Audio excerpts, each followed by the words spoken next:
وهذا عبد الله عمه ما مثله في المواقف دايم يقوله أصيله من وصل له ما يضام. وهذا زاهر بن علي سمح الخصال هو منار المرجلة في كل حال دوم في الصف الأمام. وعمه أحمد بن علي عذب المحيا مضرب الأمثال هو راعي الحمية شامخ فوق الغمام. وفي حسن تفخار اجزال المعاني كاسب المعروف له قدر وشان صعب ينصف هالكلام. مرحبا ترحيب يا كل حاضر عند محفل بالهنا والخير عامر عند حالنا المقام. في فرح يحيى ابن ابراهيم يجينا والمشاعر بالسعادة تحتوينا في زفاف ابن الكرام.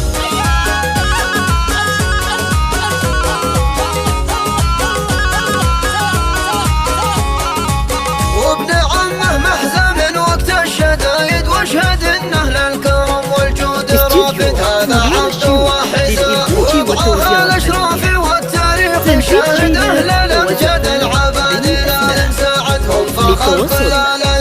وابن عمه محزن وقت الشدايد واشهد انه للكرم والجود رافد. هذا عبد وحساب ووضعها الاشراف والتاريخ شاهد اهل الامجاد العبادله ساعدهم فخر كل لنا. مرحبا ترحيب يا كل حاضر عند محفل بالهنا والخير عامر عند حالنا المقام. في فرح يحيى ابن ابراهيم يجينا والمشاعر بالسعادة تحتوينا في زفاف ابن الكرام.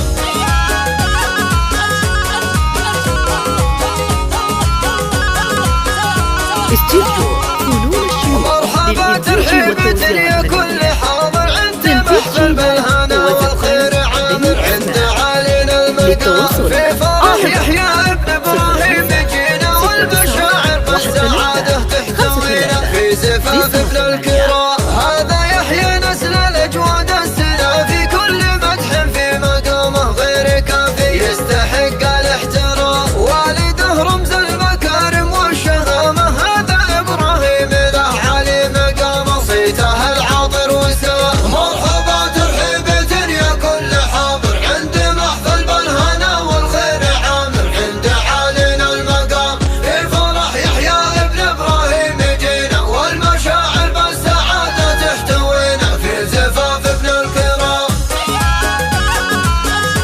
استوديو فنون الشيوخ للإنتاج والتوزيع الفنية. تنفيذ وهذا عبد الله عمه ما مثله في المواقف دايم يفعله أصيله من وصل له ما يضام. وهذا زاهر بن علي سمح الخصال هو منار المرجلة في كل حال دوم في الصف الأمام. وعمه أحمد بن علي عذب المحيا مضرب الأمثال هو راعي الحمية شامخ فوق الغمام. وفي حسن تفخار اجزال المعاني كاسب المعروف له قدر وشان صعب ينصف الكلام. مرحبا ترحيب يا كل حاضر عند محفل بالهنا والخير عامر عند حالنا المقام. في فرح يحيى ابن ابراهيم يجينا والمشاعر بالسعادة تحتوينا في زفاف ابن الكرام. تنفيذ شيلات وزفات بالأسماء. للتواصل